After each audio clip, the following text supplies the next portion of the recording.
Good morning. Welcome to Chapter 8, The Deathday Party. Let's begin. October arrived, spreading a damp chill over the grounds and into the castle. Madame Pomfrey, the nurse, was kept busy by a sudden spate of colds among the staff and students. Her pepper-up potion worked instantly, though it left the drinker smoking at the ears for several hours afterwards. Well, that's horrible. Ginny Weasley, who had been looking pale, was bullied into taking some by Percy. The steam pouring from under her vivid hair gave the impression that her whole head was on fire. Raindrops, the size of bullets, thundered on the castle windows for days on end. The lake rose, the flower beds turned into muddy streams, and Hagrid's pumpkins swelled to the size of garden sheds. Oliver Wood's enthusiasm for regular training sessions, however, was not dampened, which is why Harry was to be found late one stormy Saturday afternoon a few days before Halloween, returning to Gryffindor Tower, drenched to the skin and splattered with mud. Well, that's not entirely fun. Even aside from the rain and the wind, it hadn't been a happy practice session.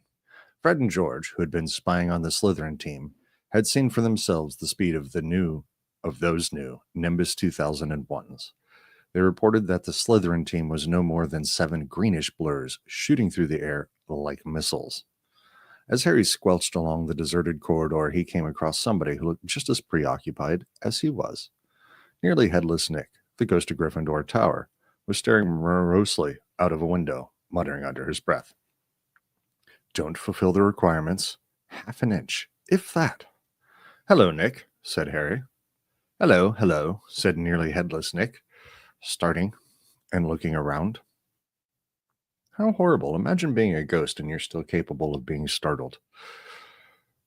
Dead and still having a startled response. That'd be horrible. Quick coffee break.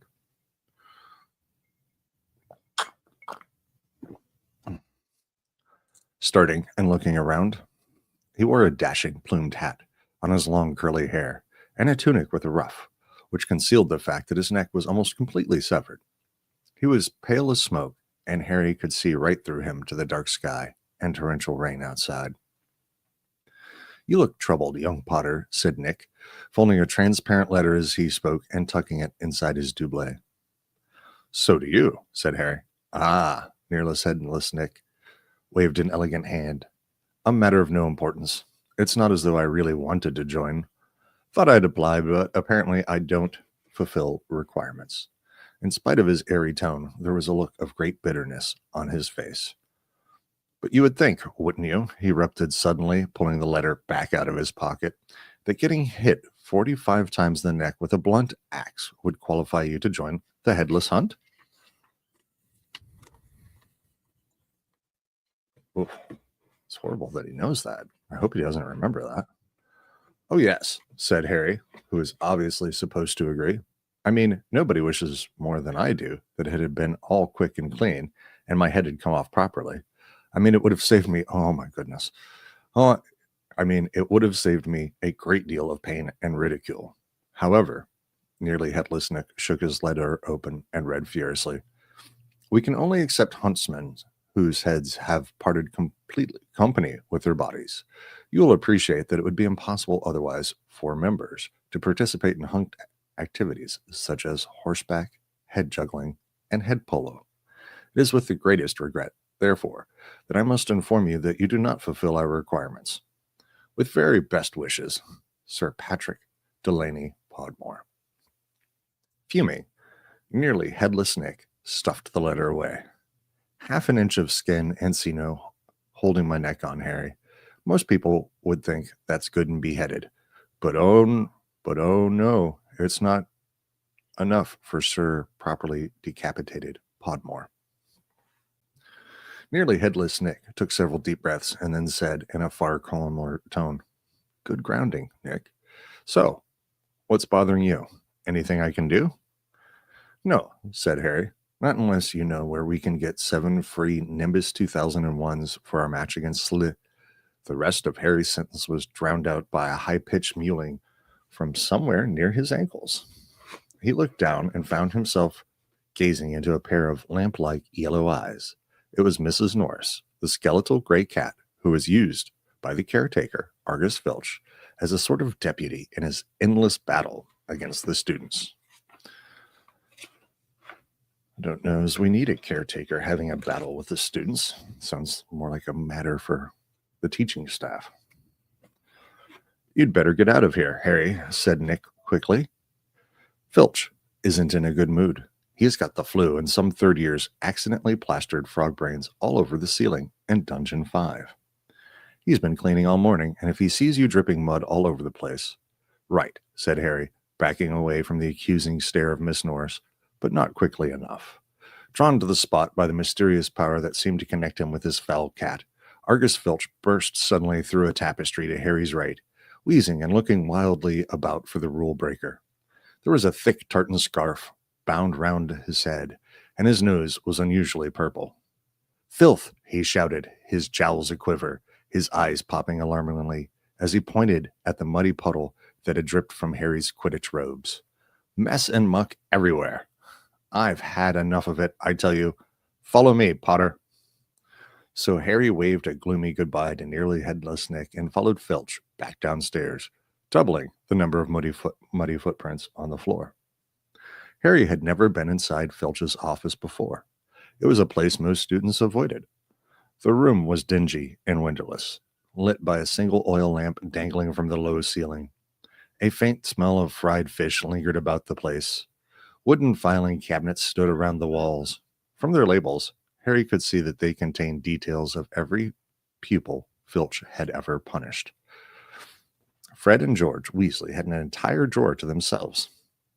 A highly polished collection of chains and manacles hung on the wall behind Filch's desk. It was common knowledge that he was always begging Dumbledore to let him suspend students by their ankles from the ceiling. Why do we have this guy here? What is this all about? I mean, seriously. Filch grabbed a quill from a pot on his desk and began shuffling around looking for parchment. Dung, he muttered fiercely. Great sizzling dragon bogies, frog brains, rat intestines. I've had enough of it. Make an example. Where's the form? Yes.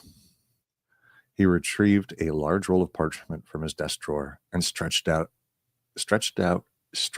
out. I apologize, people. In front of him, dipping his long black quill into the ink pot. Name, Harry Potter. Crime. It was only a bit of mud, said Harry. It's only a bit of mud to you, boy, but to me it's an extra hour of scrubbing, shouted Filch, a drip shivering unpleasantly at the end of his bulbous nose. Crime. Befouling the castle. Suggested sentence. Dabbing at his streaming nose, Filch squinted unpleasantly at Harry, who waited with bated breath for a sentence to fall. But as Filch lowered his quill, there was a great bang on the ceiling of his office, which made the oil lamp rattle. Peeves, Filch roared, flinging down his quill in a transport of rage. I'll have you this time. I'll have you. Without a backward glance at Harry, Filch ran flat-footed from the office, Mrs. Norris streaking along beside him. Peeves was the school poster guy. All right, so Filch here. You kind of got to understand his position a little bit because he is apparently the one person trying to clean up behind all of these kids. At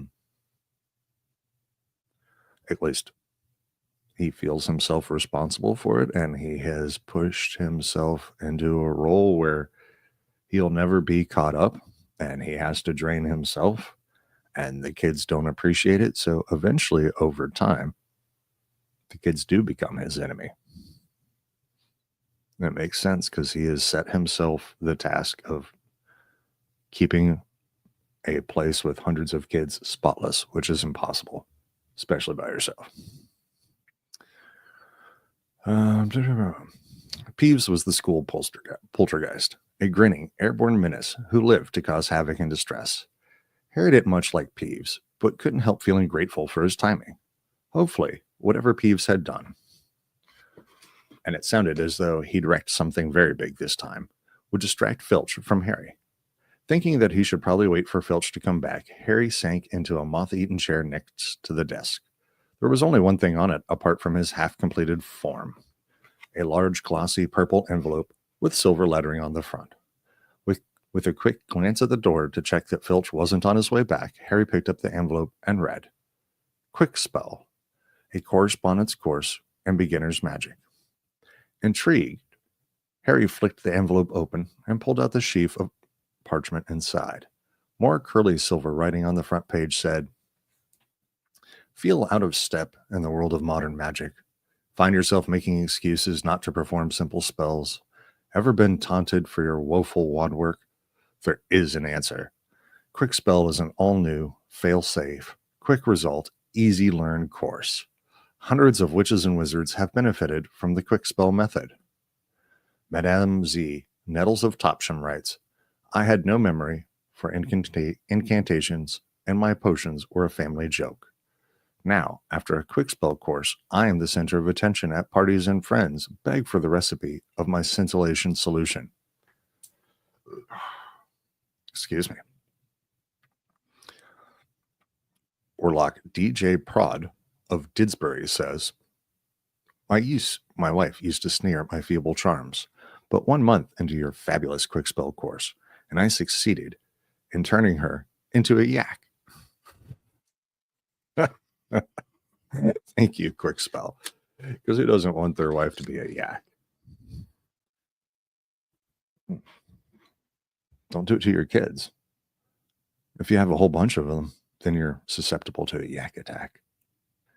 Fascinated, Harry thumbed through the rest of the envelope's contents. Why on earth did Filch want a Quick Spell course? Great question, Harry. Did this mean he wasn't a proper wizard? Harry was just reading Lesson 1, Holding Your Wand. Some useful tips, when shuffling footsteps outside told him Filch was coming back. Stuffing the parchment down into the envelope, Harry threw it back onto the desk just as the door opened. Filch was looking triumphant. "That vanishing cabinet was extremely valuable," he was saying gleefully to Mrs. Nourish. "We'll have peas out this time, my sweet." His eyes fell on Harry and then darted to the Quick Spell envelope, which, Harry realized too late, was lying 2 feet away from where it had started. Filch's pasty face went brick red. Harry braced himself for a tidal wave of fury. Filch hobbled across to his desk, snatched up the envelope, and threw it into a drawer. Did you read?" he sputtered. "No," Harry lied quickly. Filch's knobby hands were twisting together. "If I thought you'd read my private, not that it's mine, for a friend, be that as it may, however." Harry was staring at him, alarmed. Yes, Harry has great instincts for these things. Filch had never looked madder. His eyes were popping. A tick was going in and out of his pouchy cheeks, and the tartan scarf didn't help. "Very well, go. And don't breathe a word. Not that. However, if you didn't read, go now. I have to write up Peeves' report. Go." Amazed at his luck, Harry sped out of the office, up the corridor, and back upstairs. To escape from Filch's office without punishment was probably some kind of school record. Well, Harry didn't entirely escape without punishment. Harry knows the signs. That is a man who is on the edge of loss of control. And goodness only knows what happens after that. That was a guy who's left the office overstressed, and now part of his identity is threatened by whatever it is that Harry has found out, which I think we know. Harry, did it work? Nearly headless Nick came gliding out of a classroom. Behind him, Harry could see the wreckage of a large black and gold cabinet that appeared to have been dropped from a great height. "I persuaded Peeves to crash it right over Filch's office," said Nick eagerly. "Thought it might distract him." "Was that you?" said Harry gratefully. "Yeah, it worked. I didn't even get detention. Thanks, Nick." They set off the corridor together. Nearly headless Nick, Harry noticed, was still holding Sir Patrick's rejection letter. I wish there was something I could do for you about the headless hunt," Harry said. Nearly headless Nick stopped in his tracks, and Harry walked right through him. He wished he hadn't. It was like stepping through an icy shower. I hate icy showers. I don't know about you. That doesn't sound fun either. But there is something you could do for me, said Nick excitedly. Harry, would I be asking too much? But no, you wouldn't want. What is it? Said Harry. Well, this Halloween will be my 500th birthday, said nearly headless Nick, drawing himself up and looking dignified. Oh, said Harry, not sure whether he should look sorry or happy about this. Right? I'm holding a party down in one of the roomier dungeons. Friends will be coming from all over the country.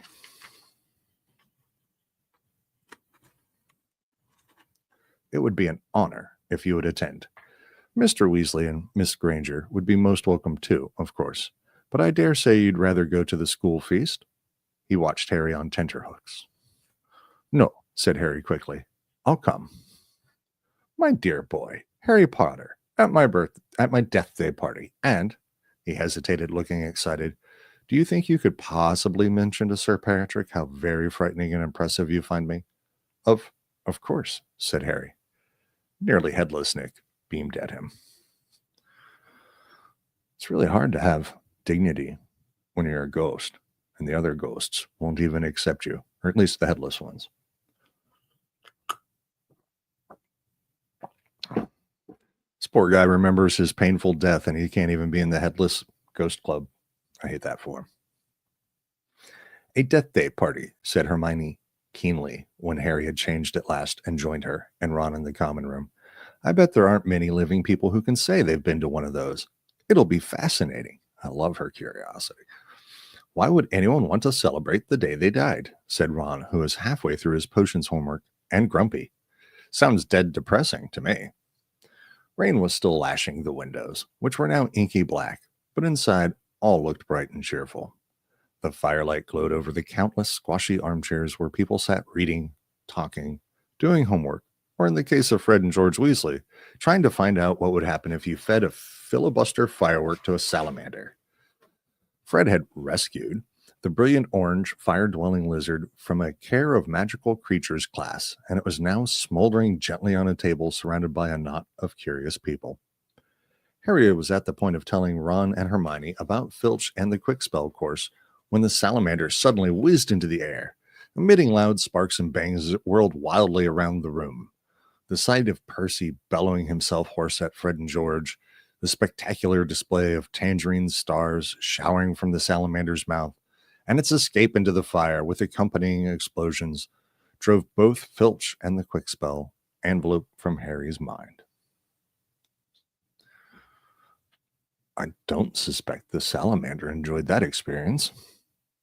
By the time Halloween arrived, Harry was regretting his rash promise to go to the Deathday Party. The rest of the school was happily anticipating their Halloween feast. The Great Hall had been decorated with the usual live bats. Hagrid's vast pumpkins had been carved into lanterns large enough for 3 men to sit in, and there were rumors that Dumbledore had booked a troupe of dancing skeletons for the entertainment. Now that would be fun. A promise is a promise, Hermione reminded Harry bossily. You said you'd go to the Deathday Party. So at 7 o'clock, Harry, Ron, and Hermione walked straight past the doorway to the packed Great Hall, which was glittering invitingly with gold plates and candles, and directed their steps instead toward the dungeons. The passage leading to nearly headless Nick's party had been lined with candles too, although the effect was far from cheerful. These were long, thin, jet-black tapers, all burning bright blue, casting a dim, ghostly light even over their living faces. The temperature dropped with every step they took. As Harry shivered and drew his robes tightly around him, he heard what sounded like 1,000 fingernails scraping on an enormous blackboard. Is that supposed to be music? Ron whispered. They turned a corner and saw nearly headless Nick standing at a doorway hung with black velvet drapes. My dear friends, he said mournfully. Welcome, welcome. So pleased you could come. He swept off his plumed hat and bowed them inside. It was an incredible sight. The dungeon was full of hundreds of pearly white, translucent people, mostly drifting around a crowded dance floor, waltzing to the dreadful, quavering sound of 30 musical saws, played by an orchestra on a raised, black-draped platform. A chandelier overhead blazed, midnight blue with 1,000 more black candles. Their breath rose in a mist before them. It was like stepping into a freezer. Shall we have a look around? Harry suggested, wanting to warm up his feet. Careful not to walk through anyone, said Ron nervously, and they set off around the edge of the dance floor. They passed a group of gloomy nuns, a ragged man wearing chains, and the fat friar, a cheerful Hufflepuff ghost who was talking to a knight with an arrow sticking out of his forehead. Harry wasn't surprised to see that the Bloody Baron, a gaunt, staring Slytherin ghost covered in silver bloodstains, was being given a wide berth by the other ghosts. "Oh no," said Hermione, stopping abruptly. Turn back. I don't want to talk to Moaning Myrtle." "Who?" said Harry, as they backtracked quickly. "She haunts one of the toilets in the girls' bathroom on the first floor," said Hermione. "She haunts a toilet?" "Yes. It's been out of order all year because she keeps having tantrums and flooding the place. I never went in there anyway if I could avoid it. It's awful trying to have a pee with her wailing at you." Yeah, put yourself in that position. Imagine in the bathroom having some ghost not giving you your privacy and screaming at you while you're trying to do your business. That's awful. "Look, food," said Ron. On the other side of the dungeon was a long table, also covered in black velvet. They approached it eagerly, but next moment had stopped in their tracks, horrified. The smell was quite disgusting. Large, rotten fish were laid out on handsome silver platters. Cakes, burned charcoal black, were heaped on salvers. There was a great maggoty haggis, a slab of cheese covered in furry green mold, and, in pride of place, an enormous gray cake in the shape of a tombstone, with tar-like icing forming the words, "Sir Nicholas de Mimsy Porpington died 31st October, 1492. Harry watched, amazed, as a portly ghost approached the table, crouched low, and walked through it. His mouth held wide so that it passed through one of the stinking salmon. "Can you taste it if you walk through it?" Harry asked him. "Almost," said the ghost sadly, and he drifted away. "I expect they've let it rot to give it a stronger flavor," said Hermione knowledgeably, pinching her nose and leaning closer to look at the putrid haggis. "Can we move? I feel sick," said Ron. They had barely turned around, however, when a little man swooped suddenly from under the table and came to a halt in midair before them. "Hello, Peeves," said Harry cautiously. Unlike the ghosts around them, Peeves the poltergeist was the very reverse of pale and transparent. He was wearing a bright orange party hat, a revolving bow tie, and a broad grin on his wide, wicked face. "Nibbles," he said sweetly, offering them a bowl of peanuts covered in fungus. "No thanks," said Hermione. "Heard you talking about poor Myrtle," said Peeves, his eyes dancing. "Rude you was about poor Myrtle." He took a deep breath and bellowed, "Oi, Myrtle!" "Oh, no, Peeves. Don't tell her what I said. She'll be really upset," Hermione whispered frantically. "I didn't mean it. I don't mind her. Hello, Myrtle." The squat ghost of a girl had glided over. She had the glummest face Harry had ever seen, half hidden behind lank hair and thick, pearly spectacles. "What?" she said sulkily. "How are you, Myrtle?" said Hermione in a falsely bright voice. "It's nice to see you out of the toilet." Myrtle sniffed. "Miss Granger was just talking about you," said Peeves slyly in Myrtle's ear. "Just saying." "Saying? How nice you look tonight," said Hermione, glancing at Peeves.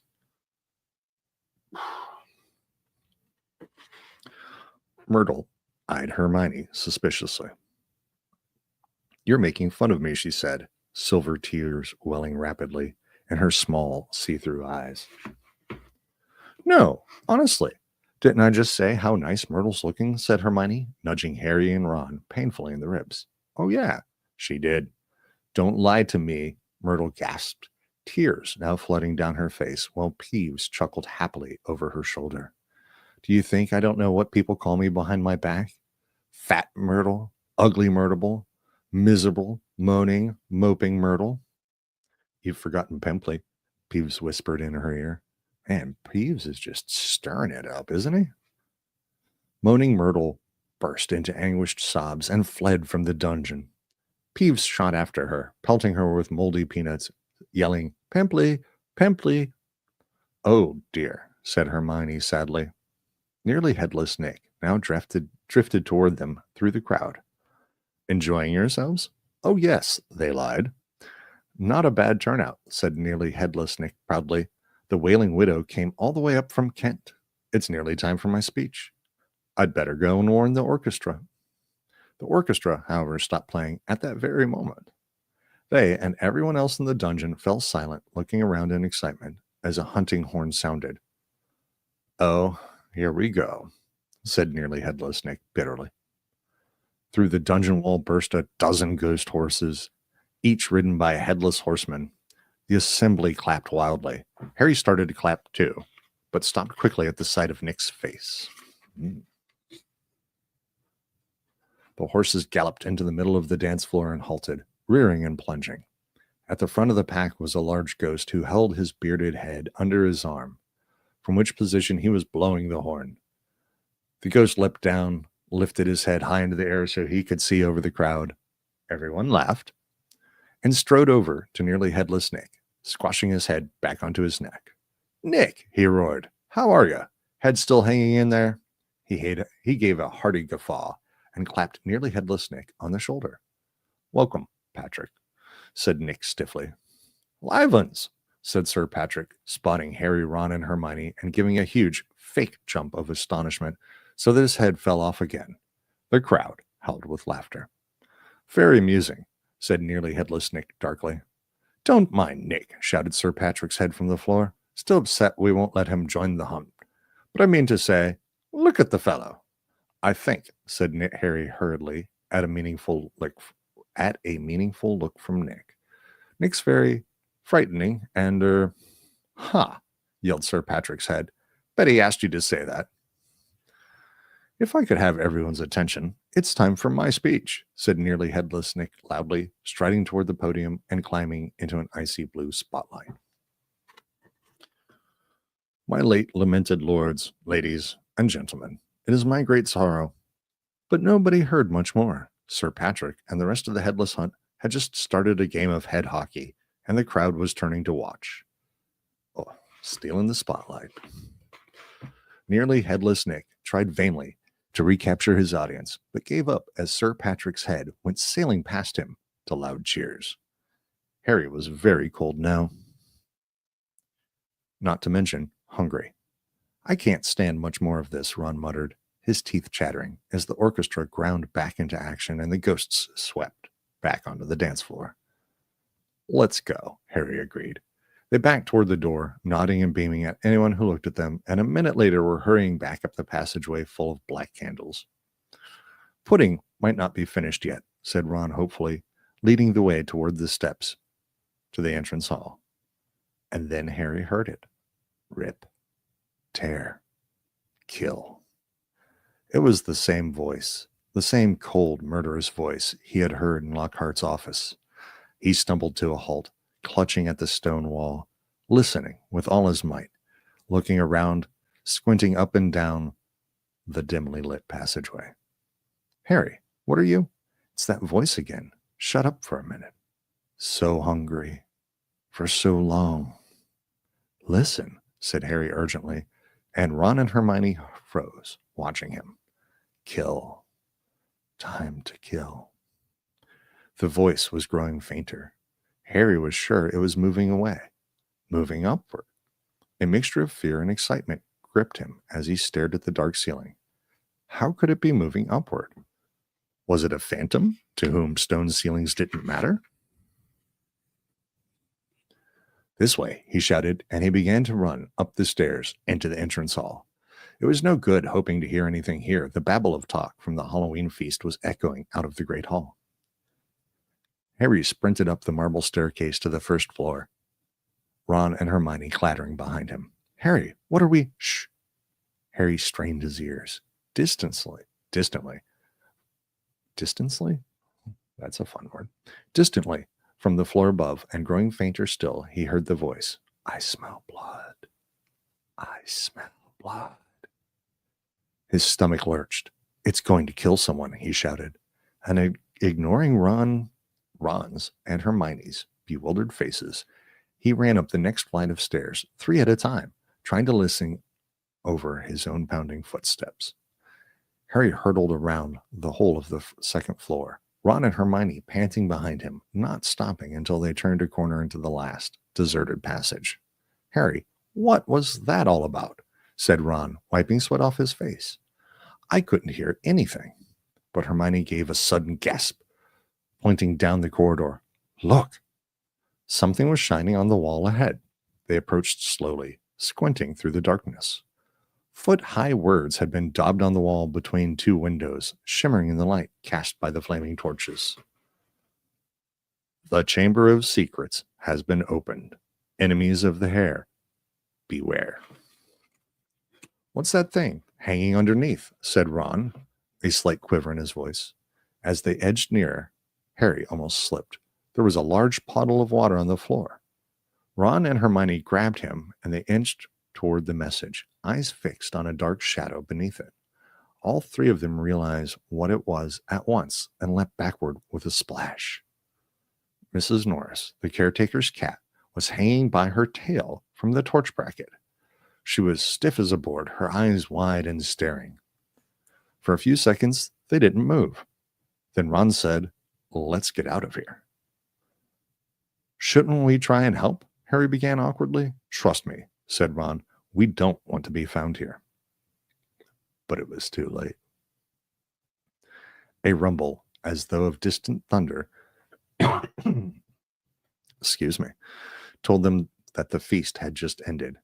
From either end of the corridor where they stood came the sound of hundreds of feet climbing the stairs and the loud, happy talk of well-fed people.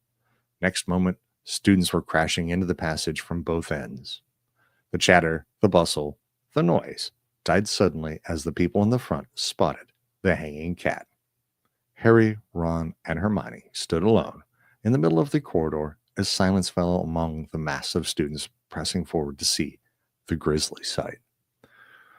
Then someone shouted through the quiet, "Enemies of the air, beware! You'll be next, mudbloods." It was Draco Malfoy. He had pushed to the front of the crowd, his cold eyes alive, his usually bloodless face flushed, as he grinned at the sight of the hanging, immobile cat.